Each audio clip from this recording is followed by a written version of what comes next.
Now it's time to talk to a member of a local band here in the studio. Please welcome Julio Castillo. Hey, Julio, how are you? How are you? Nice How to are meet you, you. Gus? Good. Well, Julio, you're representing the entire band now. Yeah.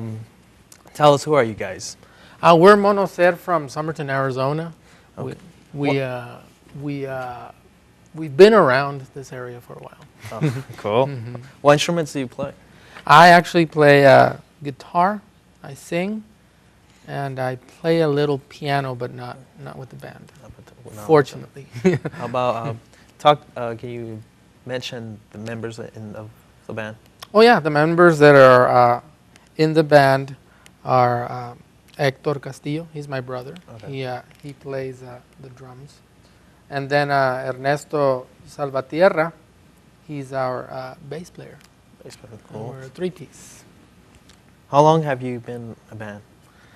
We've been a band.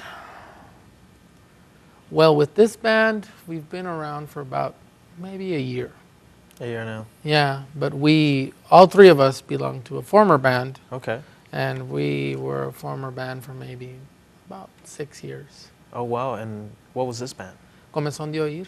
Comezón de Oír. Yeah, CDO. Cool. And what's the difference between your previous band? We had another band member, another guitarist. Okay. We started as a three-piece. Comezón de Oír or CDO started as a three-piece, and then we added a guitar player 4 years into the formation of this band, and then we kind of parted ways for a while, all of us, not just our former guitarist, all of us, and then we decided to get back together and make music, but under a new name. But unfortunately, our other guitarist, Rojo Zambrano, he's an excellent guitar player. He's my chord guy. He's calling my chord guy. But he wasn't able to join back in. Join the band. Hopefully in the future. Hopefully pretty soon. Pretty soon. Yeah, exactly. How many songs have you guys composed? Right now we have about finished and done and ready and polished up. We have about 6 songs, and rough drafts. I might want to say maybe 12. 12 songs that we're still working on them. I mean, it's a long process. I mean, that's the thing that I guess kind of is frustrating. The composition process is frustrating, especially because we're not quick at composing. I don't know why. It takes us a while. Yeah, it's a long, drawn-out process. Who or what are your influences? Well, obviously, all of the band members have different types of influences. Of Ernesto, right now, I guess he's the one that has a lot of influences, from all the way from, I don't know, from KMFDM to Bon Iver. His repertoire in reference to music is huge. He's a DJ. Oh, cool. He's a DJ, so he has to keep up his repertoire. Right. And plus his father, Jesus Salvatierra. I mean, he is also a musical connoisseur, if you want to call it that way. Cool. I mean, all the way from Atahualpa Yupanqui to, Jim Morrison of the Doors. Right on. What kind of music do you play in this band, Monocer? We play rock en español. Yeah. So it's a rock band. Yeah, a rock band in Spanish. Going back to the influences, Hector, my brother, he's all into the Smashing Pumpkins. Smashing Pumpkins.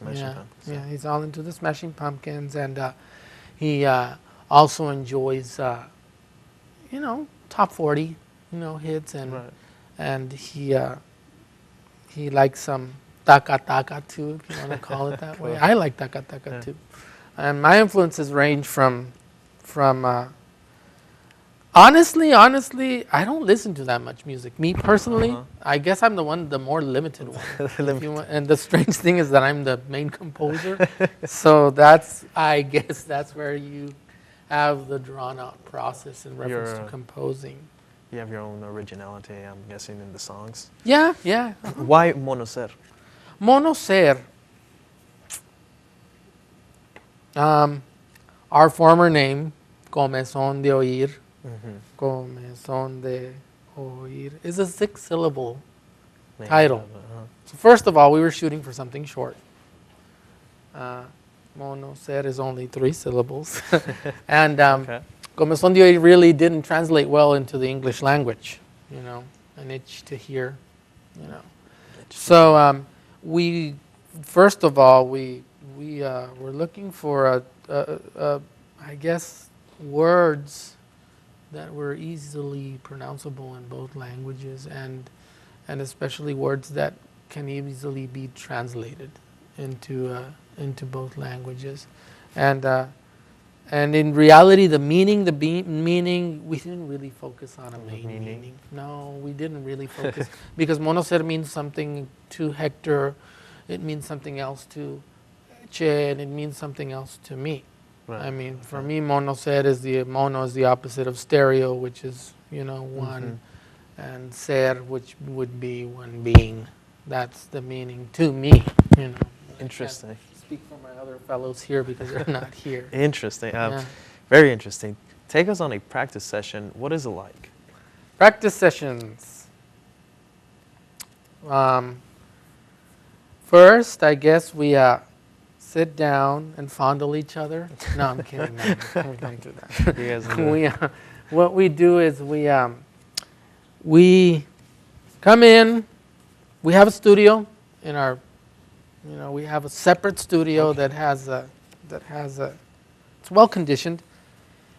We usually jam out previously composed things that are already kind of set in stone, and then after that we bring in stuff to the table. Maybe Hector brings in a beat. Maybe I bring in a chord progression or a melody. Maybe Ernesto brings something in reference to the bass, a groove, or also a cool. And we play with that. And sometimes it varies. I mean, practices are really in our band. Practices vary sometimes. Sometimes we just end up talking. We jam out a song and we stop and we just end up talking in reference to what we want to compose. And sometimes we want to talk about the band. Sometimes we talk about our lives, and something comes out of that. So we enjoy it a lot. How much of your time do you dedicate to music? Me, myself, me. Mm-hmm. I wish I could say a lot. I mean, like right. On a daily basis. It used to be that way, that I used to dedicate a lot of time on a daily basis to music, but the responsibilities and of course. I could say maybe around 2 hours a day.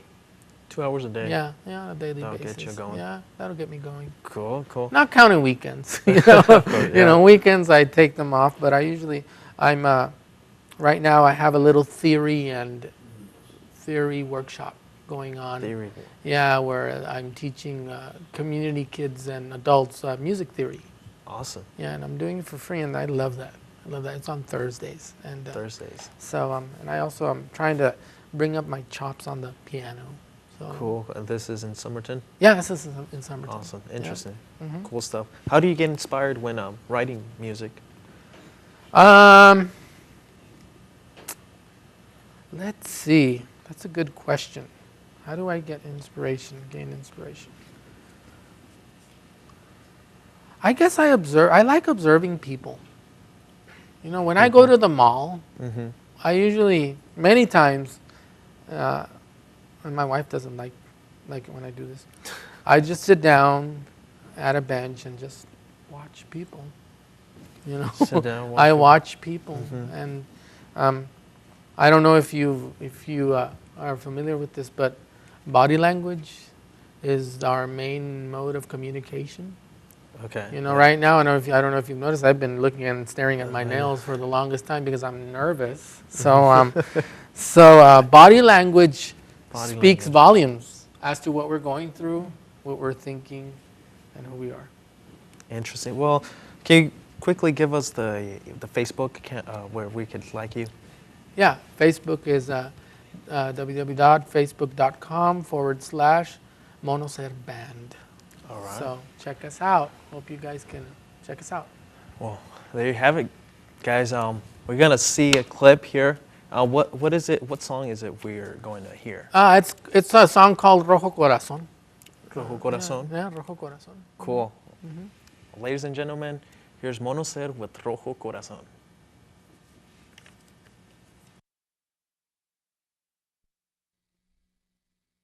Hello, we're Monoser from Somerton, Arizona.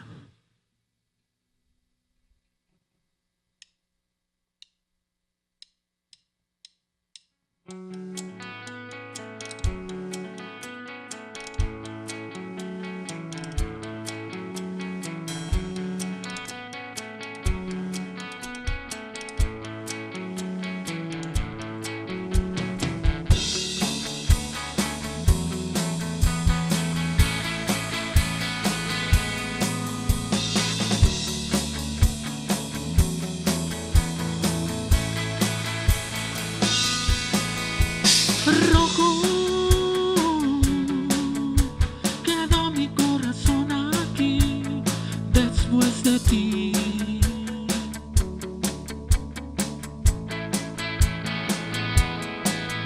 Soy tuyo, eres mío. ¿Qué más quiero decir?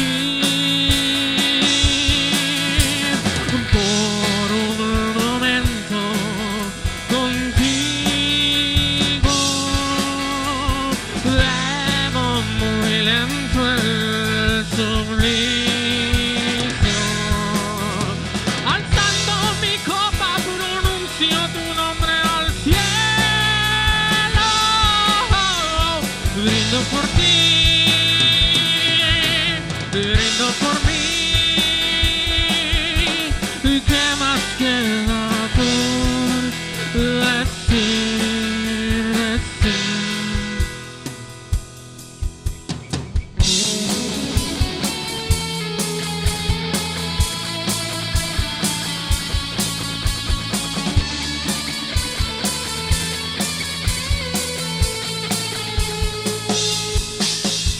Rojo quedó mi corazón aquí después de ti.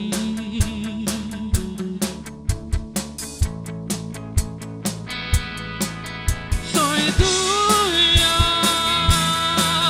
eres mío. ¿Qué más quiero decir? Por un momento contigo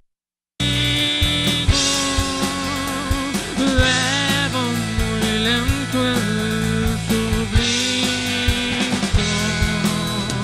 Alzando mi copa pronuncio tu nombre al cielo. Brindo por ti, brindo por mí. ¿Qué más queda por decir, decir?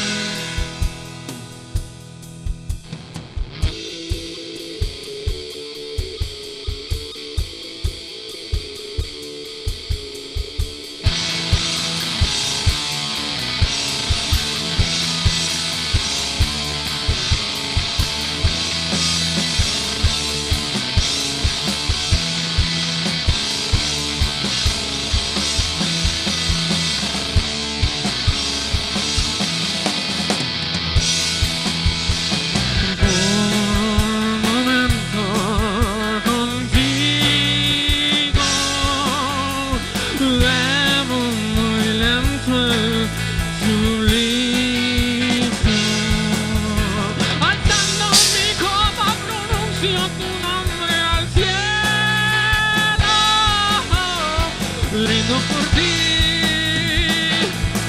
brindo por mí. ¿Y qué más queda por decir?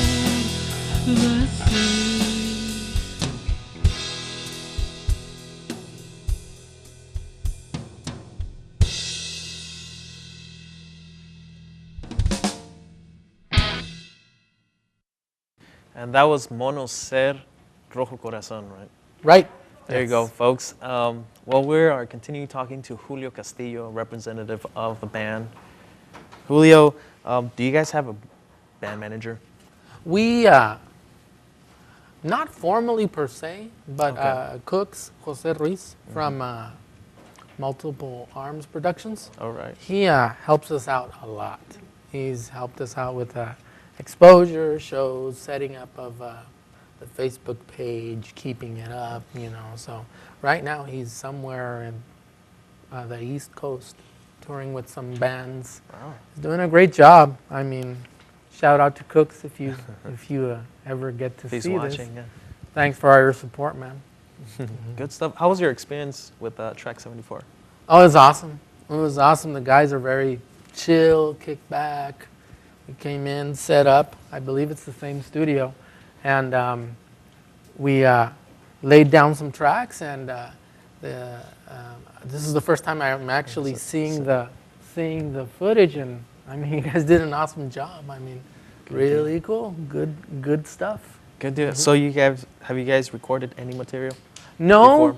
we want to, but we just need a little break in our lives so that we can get all this and channel all this energy back to what we love, which is music. But I don't know, man. Just life. Sometimes the older you get, the more chains, you know, people want to put on you and stuff Difficult like to that. And do it's not, you know, really. I'm not saying it in a negative sense or in a Okay. nagging sense, but I mean, the older one gets, the older it is to really take as a priority, you know, what you love, which is music, Right. you know.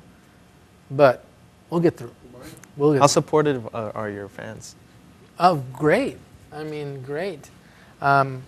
We've actually had a very good response since we formed the band in reference to fans. I mean, they are anticipating us actually recording this stuff. They're anticipating us going into the studio and actually laying down some official tracks and, you know, having them available to them. But like I said, the thing is that time constraints, you know, Right. and not in reference to the band, but just in life in general. You know. How far has music taken you? I mean, have you traveled places to Yeah, play? yeah, we've done the, you know, LA County circuit. We did that maybe 3 years ago. We've also traveled to El Paso, Texas. We've traveled to the Salinas area. We've been in various parts of Mexico. But like I said, ever since our former band, you know, broke up, things got kind of slow, but we're trying to pick the pace back up. But I mean, life is asking something else, and we don't want to submit to what life is asking us to do in reference to, you know, having the 2.5 kids and the 2-car garage. I mean, you know, I don't know. So we just want to keep this art going and flowing, you know. Definitely. How was your first gig? Can you tell us about that experience? First gig for me or for the band? For the band. For the band, let's see. Our actual first gig playing in front of people that wasn't the band was actually here with you guys, Track 74 guys. That was our actual first time. Let me think. I'm trying to. Yeah. Our actual first time playing in front of, you know, in front of other people was here, Track 74. And so it was, we were leery about it, like, are we ready? We're not, you know, to, you know, present to the public what we have, blah, blah, blah. And I was the one that actually was most apprehensive about it. I Uh-huh. was like, híjole, you know, am I going to look fat on Oh. screen? No, but it was great. It was great. Like I said, I've already explained, we had a great experience here. Then after that, we've only played like 4 times since we with started the- out. With this new band, Mono. Yeah, Set. with this new band, exactly. How was it with the previous band? The previous band, it was great. It was great. We got to a point where we were playing every weekend. I mean, we're weekend wow. warriors because all of us are professionals. You know, we have our own side jobs or whatever. But the previous band, we would play almost every weekend, and usually it was the Southern California area. You Oh, know, okay. San Diego, you know, Los Angeles, farthest up to Salinas, and so that's what we would do. So We did you- that for 2 years, probably, So going you've every weekend. been everywhere. Well, Yeah, in the Southwest. yeah. Interesting. Especially California. California's a big one. Yeah, we've actually played more in California than we played here. in Really? Arizona. Yeah. How funny. Mhm. Yeah. Why do you think is that? Or why is that? I guess the music scene, you know, Music's is different, yeah. better developed. I mean, I have seen an improvement in but also you have to consider fan base, you know, because we opened up for another band that was kind of big in that area, you know, and we kind of shared fans with them. And since this was an LA-based band, they heard us play at their gig, and their fans loved us too. So we kind of, you know, not took their fans, but shared the Shared the- load. Yeah, shared the you load. know? Yeah. Cool. So, and since we've never played with a big band here in the Phoenix area, which is, you know, Phoenix, Tucson area, that's why we've played more in California. We've never played in Mexicali. I've never played in Mexicali. Never. Never. So I'd love to. Hint, hint. how often do you play a show with this band, with Mono Set? Like I said, we've slowed down a lot. We want to get this started again. Honestly, we play once every 2 months.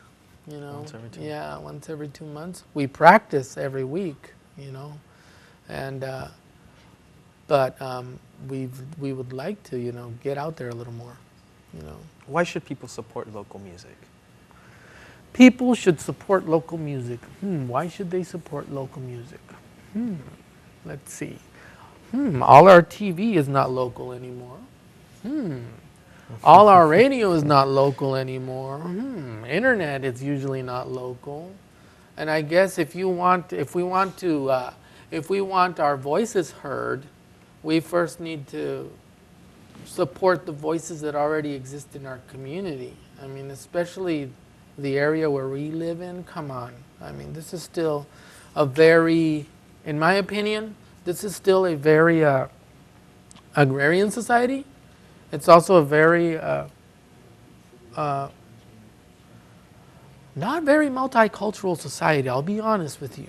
You know, Right. and this is my opinion. Right, yeah. You know, and I think that that voices need to be heard in this community, because the more voices that we hear in our community, the more differences in opinions and outlooks on life we get. You know, and if we're always listening to the majority and obeying the majority through our cable, through our radio, I mean, that not necessarily means that is the voice that we want to be identified with, you know, or that we want to, you know, heed to. I mean, I'm thinking of the huge giant television company in Mexico, Televisa. Right. You know, they send their signal throughout Mexico, throughout all of Mexico. If you're in Cancun, if you're in Tijuana, Televisa It's there. is throwing all that stuff at you. And a lot of people identify Hispanics and Mexicans Thank with you, Televisa. Julio. I'm sorry to interrupt you, by the way. We're running out of time. Oh, okay. But it was great chatting with you. Mono Set, ladies and gentlemen.